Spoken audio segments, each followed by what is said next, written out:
सूत जी बोलते हैं, सतदेव जी की माया से चंद्रकेतु राजा ने दोनों बनियों के वचन को जो सुना, उनका सब धन ले लिया। श्री सत्यनारायण के श्राप से साधु और दामाद के घर में स्त्रियां बड़ी दुखी हो गई। चोरों ने घर के धन भी चुरा लिया।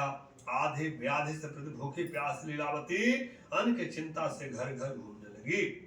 कलावती कन्या भरती घूमने लगी। एक दिन रात के भोग से दुखी कलावती एक ब्राह्मण के घर गई। वहां श्री सत्यनारायण के व्रत को देखकर, कथा को सुनकर, निज मनोरथ को मांगकर, प्रसाद को खाकर कुछ रात में अपने घर आई। तब लीलावती अपनी कन्या को धिक्कार की, है पुत्री, इतनी रात तक तुम कहाँ थी, तेरे मन में क्या है? तब कन्या माता सत्य वचन बोलती कि हे माता, सभी मनोरथों को परिपूर्ण करने वाले श्री सत्यनारायण के व्रत में ब्राह्मण के घर में देखी। लीलावती कन्या कलावती के वचन सुन करके और श्री सत्यनारायण के व्रत को करने के लिए उद्यत हो गए।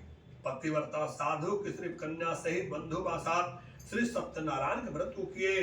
उसने सतदेव से यह दिव्य वर मांगे कि हे सतदेव स्वामी, हमारे पति और दामाद जल्दी से अपने घर आवे।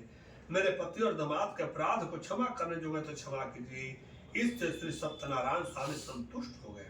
चंद्रकेतु राजा को सब दिखा कि हे राजन, कल सवेरे ही सजन बनियों को छोड़ देना और उनका धन भी जो किया है वह दे देना, नहीं तो हम धन पुत्र के सहित तेरा राज नष्ट कर देंगे। यह बात राजा से कह करके और श्री सत्यनारायण प्रभु अंतर ध्यान हो गए। तब प्रातः काल के समय में राजा निज जनों के साथ सभा उपस्थित होकर के मंत्री जनों से सब सुनाकर कहा कि बंदे हुए बनियों को शीघ्र छोड़ दो। ऐसा आदेश दिया। दूत लोग बंदी खाने से छुड़ा करके राजा के निकट लाए और विनय युक्त वचन बोले कि जो मैंने आपसे कहा था उस अपराध को क्षमा कीजिए। यह कह करके महाराज चंद्रकेतु को नमस्कार करके पूर्व वृत्तांत का स्मरण करते हुए राजा चंद्रकेतु से साधु तथा दामाद ने कुछ नहीं कहे।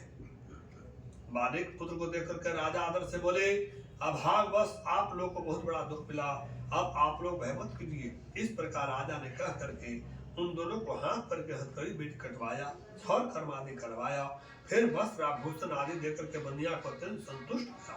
पहले जितना धन लिया था उसका दुगना धन देकर कहा अब अपने घर को जाइए।